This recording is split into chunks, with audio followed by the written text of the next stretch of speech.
Okay, we're going to try this again because I talk with my hands and I keep putting them up and stopping this video. All right, this is about the Windsor House nursing home. This is the op-ed. This one is about the administrator. His name is Ted. I should get his whole name, but Ted. Now, I can't leave here, mind you. I'm on the waiting list for every nursing home in this area, in this county. And as far as I know, it changes a lot. And most of them don't take people that are under 65. I'm under 65. I just turned 60. Seems like I only turned 30 like a few days ago. Let that be a lesson to you. Time goes by a lot faster when you get older. For real. Now, I'm on all of the waiting lists. I've been told by the therapist I can't leave here because I have to have two people with me at all times, anytime I'm not in a chair or to bed. And it takes two people to move me for some reason. So I can't leave here for that, for diagnosis reasons and because there's not another nursing home available. All right. Now, you've seen some of my other videos where I talk about how bad the CNAs are here. Well, the CNAs have broken my phone, my Quest 3 headset. Well, not really the Quest 3 itself, but the headset made by Boba VR that goes with it. That's broken. One of the wires were pulled out. One of the CNAs almost pulled the wires out of the back of this chair. This chair arm has been broken. What else is broken? My phone is broken. My gimbal was broken a couple of times. The last time I was still within that area, and I kind of cut the guy a break. I said, I'll go ahead and take it. Should have had them replace it, but they didn't. Well, this time it got broken again while I was sick and I was sleeping and I wasn't paying much attention to what was going on. I know somebody dropped something. And I said, what was that? And she said, well, that was just my remote. I'm like, okay. Well, then when I woke up, my gimbal no longer worked. It just beeped at me. And I have no idea why. So the administrator tells me, now they put stuff all over the place in here. I even brought my own table from home because I wanted to make sure, okay, well, if they put stuff everywhere, they're not going to put stuff on my table. They do anyway. They put stuff on the sink, on what used to be, I guess, a breakfast table, the 3-drawer chest, my table in that corner, this table here that this phone is on. They have stuff in the bathroom. They have stuff in the closet. They have stuff everywhere. There is no place in this room at all except I said, okay, you can have this third drawer to try to get rid, put a stop to this. They used it once. And then I said, well, there's still a sheet in the bottom because that was all they used it for. And one of the CNAs looked in there. It was gone. Somebody came in here while I was either sleeping or not here and took the sheet out of the bottom drawer because I knew it was still in there. Because they never used it. They used every surface in here except for that one. And now that was gone. And it was never used on me. So, and then I had, they gave me some baby oil for my leg because I had what they call alligator skin from edema. Somebody took that. Let's see, what else did I have in here? Oh, I had some stuff you spray in the air. It's called Ludini. It's kind of like that stuff you put on the toilet water. It makes everything smell nice and all that. Well, you can use this on the toilet or in the air. And it kills whatever causes the odor instead of just covering it up like everything else usually does. Well, one of the CNAs tried stealing that. She kept spraying it when she'd walk in here and she'd spray it in the corridor. And then she started to walk off with it. I said, well, that's mine, right? Well, I'll have to ask so-and-so. I'm like, well, let me have a look at it. I looked at it. I said, yeah, this is mine. It was on the floor over here. And so she left. I've had nothing but problems with the CNAs. So just one after another. But here's the point. As far as Ted, the administrator, goes, I have no choice. I have to be here. I have to put up with these CNAs that are just a pain. A lot of them are a pain in the butt. They do things they shouldn't do. They don't do things they should do. They leave things a mess. They break things all the time. Don't even say I'm sorry. They don't even tell me that they broke stuff. They just pretend like they didn't, and they leave, hoping I won't realize it. And with all that, Ted tells me I have to put up with it. I have to put stuff away. I'm like, put it where? Because they even look in my drawers where they're not supposed to go. Well, you have to be careful. I'm like, how am I supposed to be careful? I'm stuck in a bed. I can't get up. They can do whatever they want to do. He's not going to replace anything. Now, he said he might replace his gimbal, but this will be it. No. You're going to replace every fucking thing. I shouldn't swear, but they're going to replace everything. Because I have no options. I have no choice at all. You're telling me they can come in here and just throw stuff on the floor if they want to and break it, walk out of here, and oh well, we're not going to replace it. The hell with you. I'm going to report him to the ombudsman, and the ombudsman better take care of the situation. I can never prove, sometimes I can prove what they've done, assuming they'll tell the truth. But according to what they said in the other nursing home, I'm not allowed to record any conversation or anything.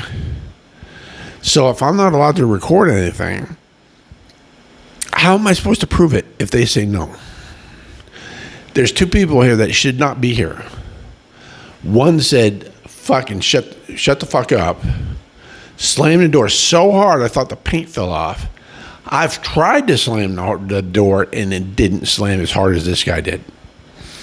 I had another girl, China, refuse to give me water 4 times while she was standing in the room within arm's reach of a water spigot. Refused to give me water. She's still here. Someone did something else, and I can't remember what it is. It's in one of the videos that I talked about. And, I people that don't answer call lights. I was just telling the unit manager today, if somebody walks by, even if it's maintenance, and that light comes on, they're required by law to look in this room and make sure they don't have to call 911. That there's not something going on, somebody's dying or something. That's what they're supposed to do. I've had my light on for 5 hours. Here, over in Decatur, it was more often than not, but over here, it doesn't happen as often, but the people wait long enough to where they're faster. And as far as I'm concerned, I guess they're fast enough. See, if something really happens to me, they're not fast enough. I'll be dead before they walk in here. If I have one of those MS episodes where I can't breathe right or I can't swallow right, I'm done. All right. Now, there's a lot of people here that are older than me that have problems, a lot more problems, that they should hit that call light for. And these people aren't answering call lights. Not fast enough.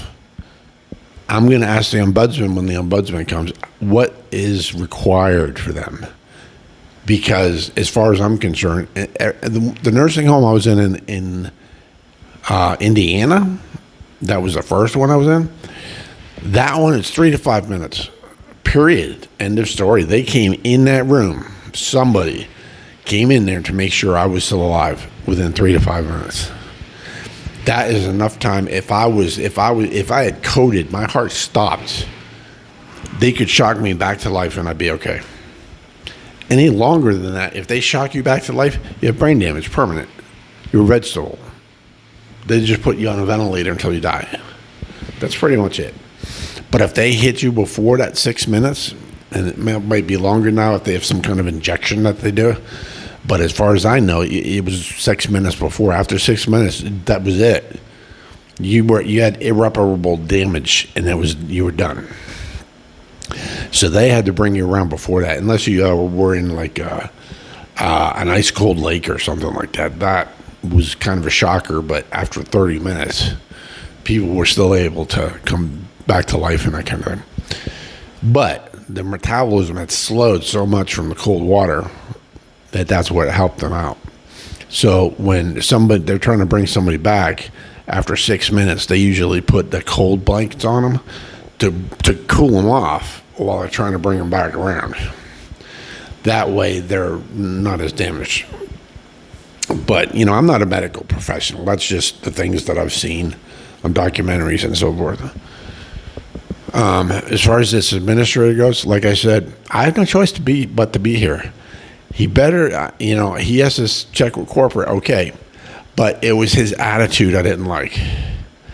I understand you have to check with corporate. I used to be on the board of directors for 5 companies? Two of them were my own companies. One of them, I was a CTO of a company. I was worth $10 million one day until the .com bust happened. Then I was worth nothing. And then this pissant, I know this is public. He might watch this. I don't know. Somebody might watch this. But this guy, he's nobody. But he thinks he's like the shit. He's really nobody. There's nobody here that's really anybody, except in here they are. But when they're outside here, they're not. I was somebody pretty much everywhere, and people knew who I was. Used to be. Well, people in the internet business, I had level 3 call me asking me to run their knock for them. And that was in Colorado. I mean, I was a big deal. I was written up in a national magazine. This guy starts telling me that even though I can't move, I'm stuck here. I have no choice. If somebody breaks something, oh well, sorry, Charlie. Ain't gonna work. So me and that ombudsman, we're gonna have us a little talk. And there's going to be a come to Jesus on that, because I can understand it if it was up to me and I could go, oh, the hell with you, I'm going to another nursing home. And, put a black mark on this place somehow. I think if I probably call Medicare and Medicaid and get their license taken away, that might get his attention. Or maybe if I call the state board of nursing and get all of the nurses here, remove their certification, that might get, probably his.